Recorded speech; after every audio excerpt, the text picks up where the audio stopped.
Hi, it's Jason from Feature Radiators. So today we're going to look at valve orientation and whether you need angled, straight or corner valves. So what you'll need will depend on two things. First of all, it's whether your radiator's got side or underside connections, and secondly, it's where your pipework is currently coming from in the house. So if we look at these radiators, the cube tube we can see has got side connections because the valves screw into the side of the radiator. If we then look at the circ radiator, this one's got underside connections because the valves screw into the bottom of the radiator. So we're going to start by looking at angled valves first of all. Right, so if we look at this D-line radiator with connections at the side, as you can see there's no pipework currently installed in it.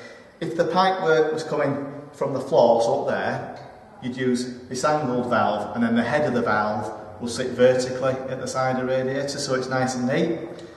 If your pipework comes out of the wall, you can also use angled valves, but what you'd have to do is to turn the valve head horizontal so that the pipe went into the back of the valve, but then the head of the valve would protrude past the front of the radiator.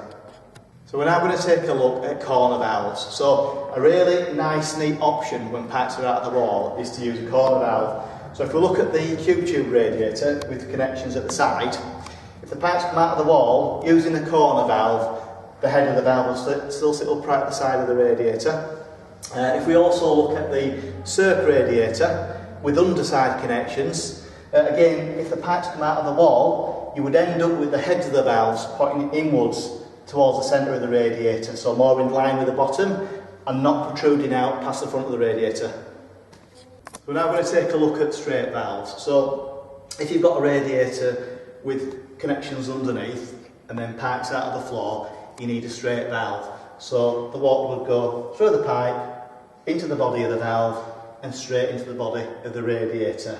So that nice and neat, and you can tuck the valve heads inwards so they don't protrude out past the front.